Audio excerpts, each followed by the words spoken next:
وہ لوگ جو نماز پڑھنے والے ہیں، عقیدے کے بہت اچھے ہیں، وہ لوگ جو زکوٰۃ ادا کرنے والے ہیں، روزے رکھنے والے ہیں، وہ لوگ جو کردار کے اچھے ہیں، ان لوگوں کے جہنم میں جانے کا جو چیز باعث بنے گی وہ چیز آپس کی کدورتیں، بغض اور عناد، یہ چیزیں بنیں گی۔ آپس میں ایک دوسرے کے حقوق کی خلاف ورزیاں، یہ چیز جہنم میں لے جانے کا سبب بنے گی۔ آپ صلی اللہ علیہ وسلم نے فرمایا تم اس چیز سے بچ جاؤ جو چیز شیو کر کے رکھ دینے والی ہے، مونڈ کے رکھ دینے والی ہے۔ پھر آپ نے فرمایا انا لا اقول انها تحلق الشعر، میں یہ نہیں کہتا ہوں کہ وہ آپ کے بالوں کو مونڈ دے گی، میں یہ کہتا ہوں کہ وہ ایسی چیز ہے جو آپ کے دین کو مونڈ کر رکھ دے گی۔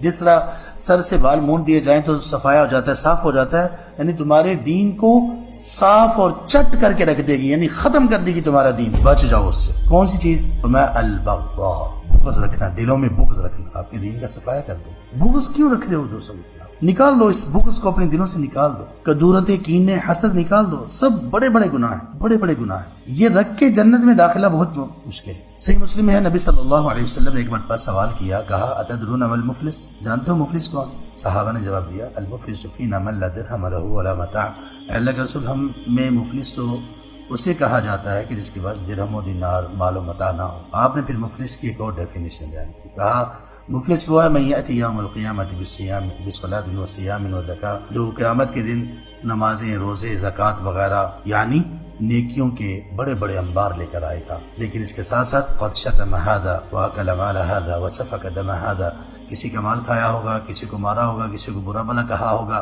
اب فیصلہ کیسے ہوگا؟ فیصلہ ایسے ہوگا کہ اللہ تبارک و تعالیٰ ایسے شخص کو کھڑا کریں گے، نام اعمال کھولے جائیں گے، نیکیاں دیکھی جائیں گی، نمازیں پوری، روزے پورے، حج، زکوٰۃ سب کچھ پورا، لیکن اس کے ساتھ ساتھ وہ لوگ جو کھڑے ہوئے ہیں وہ تقاضا کر رہے ہیں، کچھ ان کا کچھ دعویٰ ہے۔ دعویٰ کیا ہے؟ کچھ لوگ کہیں گے کہ ہمیں ہاتھ سے تکلیف دی، کچھ لوگ کہیں گے ہمارا مال کھایا، کچھ لوگ کہیں گے کہ ہمیں ہمارا خون بہایا۔ اللہ تعالیٰ فیصلہ یہ کریں گے کہ اس شخص نے جتنی تکلیف دی زبان سے یا ہاتھ سے، اسی قدر اس شخص کی نیکیاں اس مظلوم کو دے دی جائیں۔ ایک مظلوم کو آگے لایا گیا اور اس کو اس کی نیکیاں دی گئیں، وہ چلا گیا، پھر دوسرے کو نیکیاں دی گئیں، وہ چلا گیا، پھر تیسرا، چوتھا، پانچواں، یہاں تک کہ نیکیاں ختم ہو گئیں، ساری نمازیں ختم ہو گئیں، روزے، زکوٰۃ وغیرہ سب کچھ ختم ہو گیا، لیکن ابھی تک وہ لوگ باقی ہیں جن کو اس نے زبان یا ہاتھ سے تکلیف دی۔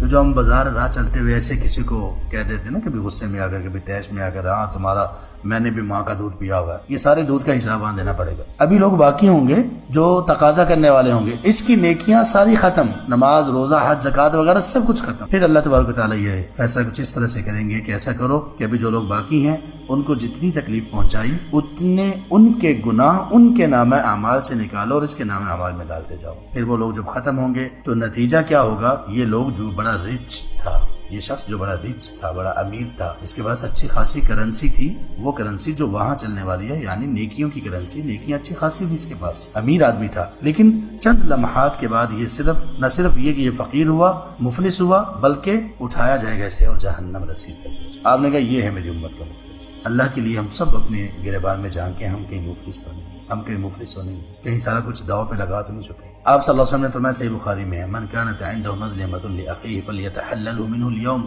آپ میں سے اگر کسی کا بھی اپنے بھائی کے ساتھ کوئی مسئلہ چل رہا ہے، بھائی کے ساتھ، بہن کے ساتھ، آج ہی اس کو کلیئر کر لے، آج ہی اس سے نکل آئے۔ اس کا مطلب یہ ہے کہ اگر کسی کو کسی بھی طرح سے دکھ تکلیف پہنچائی ہے، ناحق ظلم کیا ہے، زبان کے ساتھ یا ہاتھ کے ساتھ، کسی بھی طرح سے، آج ہی اس سے اپنے معاملے کو کلیئر کر لو، آج ہی اس سے معافی مانگ لو، اس سے پہلے کہ وہ دن آ جائے جب پھر تمہیں اپنی نیکیاں دینا پڑیں گی اور ان کے گناہ دینا پڑیں گے۔